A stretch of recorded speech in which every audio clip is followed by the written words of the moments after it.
Assalamualaikum warahmatullahi wabarakatuh.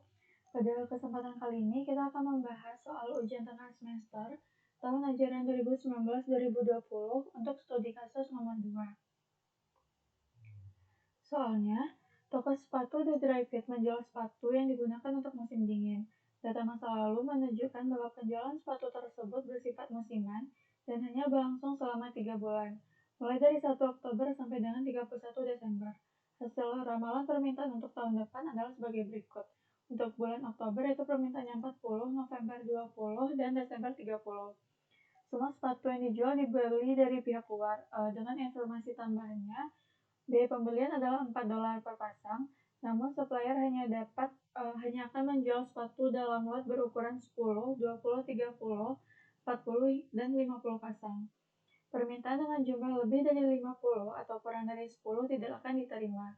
Untuk data diskonnya, apabila pembelian lot dengan ukuran 10 maka akan diberikan diskon 4%. Begitu juga untuk 20 diberikan diskon 5% hingga ukuran lot 50 itu akan diberikan diskon 25%. Untuk biaya pemesanan adalah tetap yaitu $2 per pemesanan. Supplier juga membebankan biaya tambahan untuk transportasi, asuransi, pengemasan, dan lain sebesar $8. Kemudian untuk ruang penyimpanan hanya dapat menampung paling banyak 40 pasang sepatu. Biaya penyimpanan yaitu $0,2 per pasang per bulan. Kebijakan toko, jumlah sepatu yang disimpan di awal musim yaitu awal bulan Oktober dan akhir musim atau akhir bulan Desember harus 0. Pertanyaannya, tentukan kebijakan pembelian yang akan meminimasi total biaya persediaan.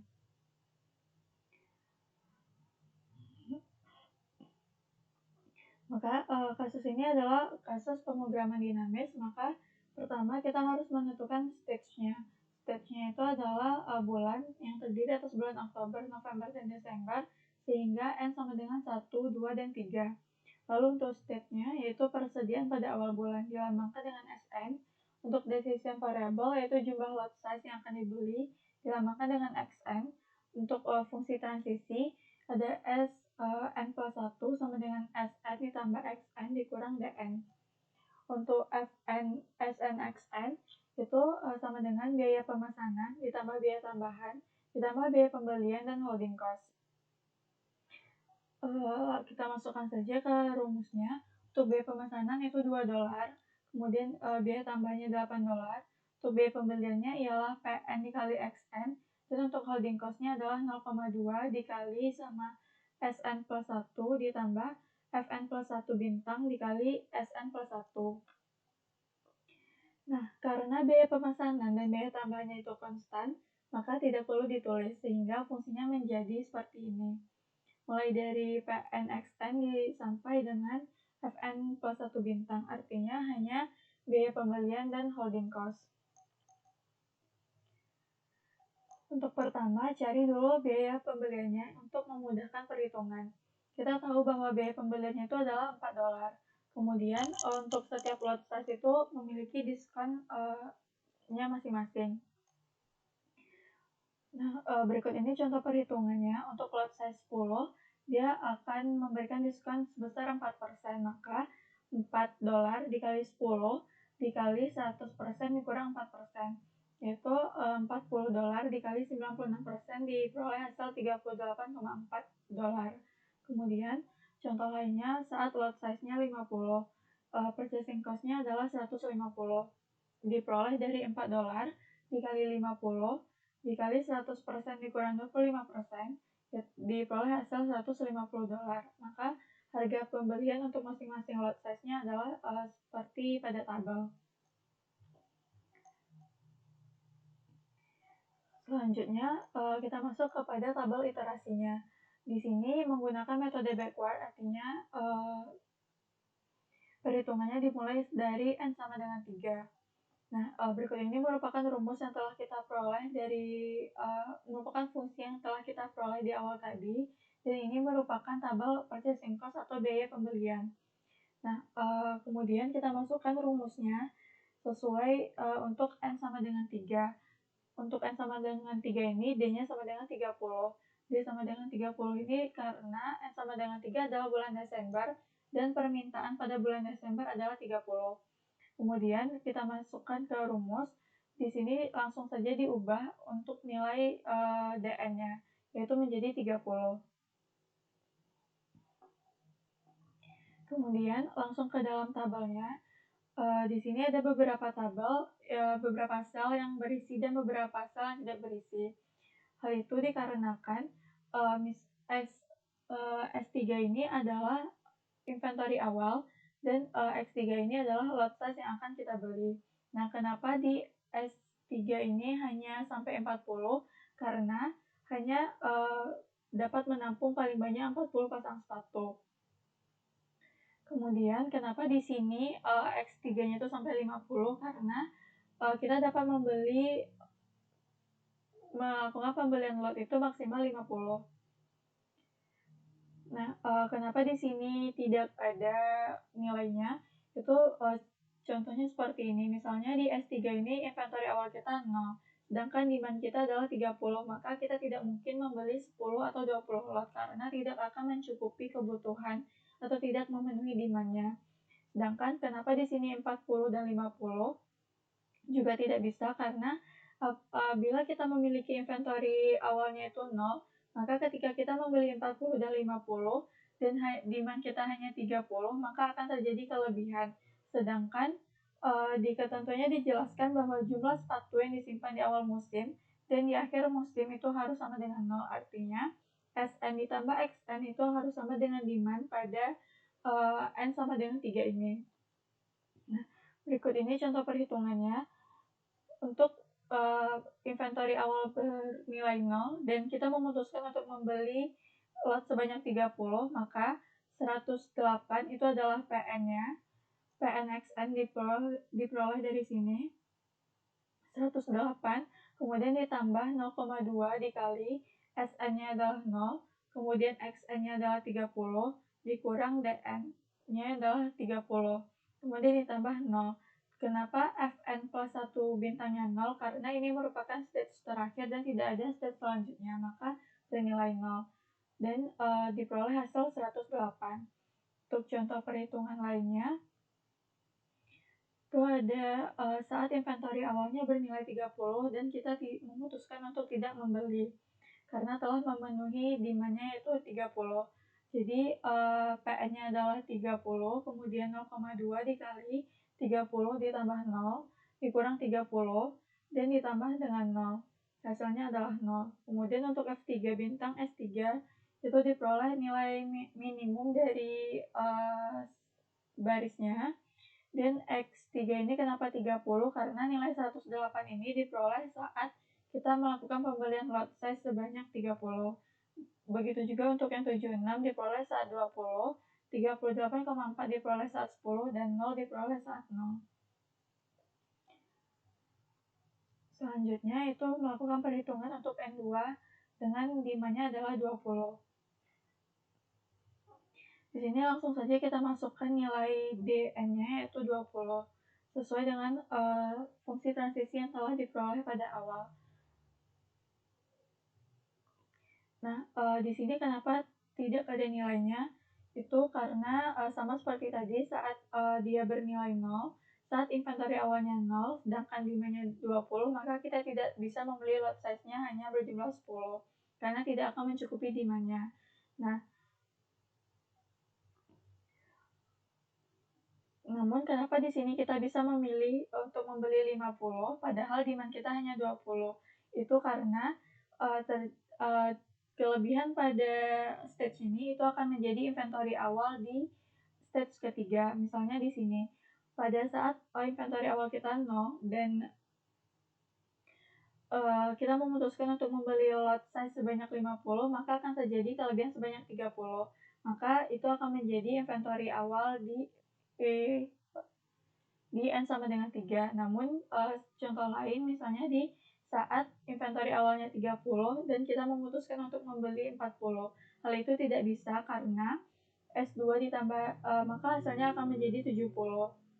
Sedangkan demand kita hanya 20, artinya akan terjadi kelebihan sebanyak 50. Nah, 50 tersebut tidak memenuhi syarat karena yang pertama, demand di stage 3 itu hanya 30, dan ruang penyimpanan hanya dapat menampung 40 lot sehingga tidak memenuhi syarat. Nah, untuk cara perhitungan di tabel ini itu sama dengan sebelumnya. Sebagai contoh, itu pada saat inventory awalnya 20 dan kita memutuskan untuk membeli lot sebanyak 20 juga. Yang pertama, itu PNXN saat kita membeli 20 adalah 76.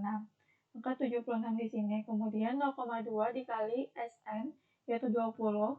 XN-nya juga 20, dikurang 20 demand pada stage ini. Kemudian ditambah F3 bintang dikali 20 ditambah 20 dikurang 20. Nah, diperoleh 76 ditambah 0,2 dikali 20 ditambah F3 bintang 20. Nah, kenapa di F3 bintang 20 ini nilai 38,4? Ini artinya terjadi kelebihan 20 lot pada stage ini dan akan menjadi inventory awal pada stage ketiga. Artinya kita lihat pada tabel ketiga, yaitu pada saat inventory awalnya 20, maka berapa nilainya, yaitu 38,4. Maka di sini nilai biayanya adalah 38,4. Ketika dijumlahkan hasilnya adalah 118,4. Untuk contoh yang lainnya, pada saat inventory awalnya 30 dan kita memutuskan untuk tidak membeli, di sini PNXN-nya adalah 0 karena kita tidak membeli lot size apapun. Kemudian 0,2 dikali 30 ditambah 20 dikurang 20 ditambah F3 bintang dikali 30 ditambah 0 dikurang 20. Kemudian hasilnya adalah 0 ditambah 2 ditambah 76. Kenapa 76? Karena di sini artinya terjadi kelebihan sebanyak 10 lot yang akan menjadi inventory awal di stage ketiga.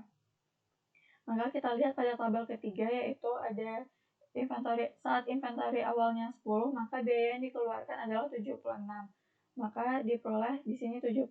Ketika ditambahkan atau ketika dijumlahkan ini menghasilkan 78. Begitu juga untuk perhitungan yang lainnya. Nah, untuk yang F2 bintang S2 ini diperoleh dari nilai minimum dari masing-masing baris. Dan untuk 100 dan di sini X2 bintang, kenapa ini 50? Karena 156 ini diperoleh pada saat kita membeli lot size sebanyak 50.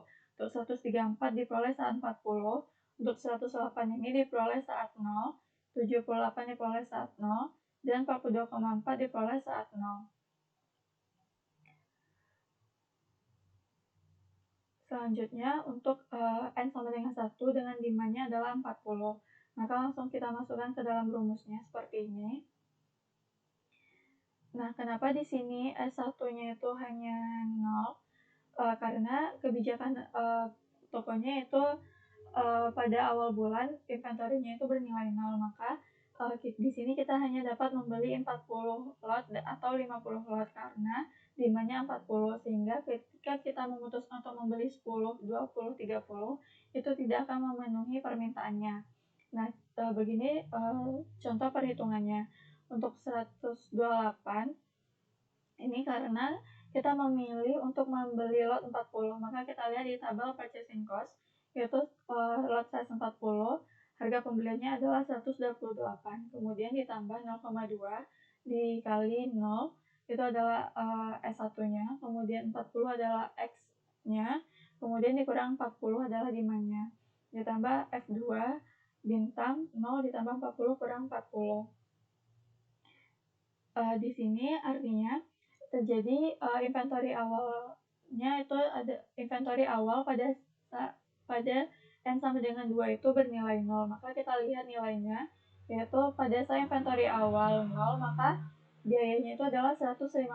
Maka di sini 156 ketika dijumlahkan dapatnya 284. Untuk contoh perhitungan lainnya, saat kita memutuskan untuk membeli 50 lot, maka harga purchasing cost-nya adalah 150.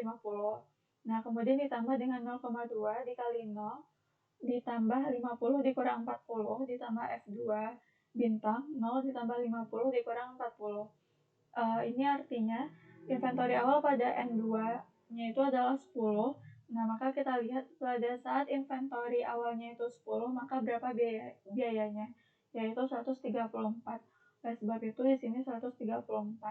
Nah, ketika dijumlahkan itu hasilnya adalah 286. Nah, minimumnya adalah 284 pada saat pembelian lot sebanyak 40. Nah, selanjutnya adalah menentukan kebijakan pembeliannya. Di sini kita telah memiliki tabel N sama dengan 3, N sama dengan 2, dan N sama dengan 1. Nah, kita mulai pada bulan Oktober, yaitu pada saat N sama dengan 1. Lot pembeliannya adalah 40, karena tadi di sini terpilihnya itu 40. Nah, di bulan Oktober ini permintaannya adalah 40, sehingga sisanya adalah 0. Karena sisanya adalah 0, maka kita lihat inventory awal yang bernilai 0 pada N sama dengan 2, yaitu kebijakannya adalah membeli 50 lot. Oleh sebab itu, pada bulan November, lot pembeliannya adalah 50. Kemudian, permintaannya adalah 20, dan sehingga sisanya menjadi 30. Karena sisanya di sini 30, maka 30 ini akan menjadi inventory awal pada saat N sama dengan 3. Sehingga kebijakannya adalah, kita lihat inventory 30, kebijakannya adalah membeli 0 lot.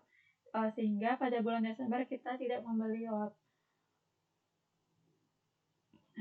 Oke, sekian pembahasan soal UTS tahun 2019-2020 nomor 2. Mohon maaf bila ada kesalahan. Terima kasih atas perhatiannya. Assalamualaikum warahmatullahi wabarakatuh.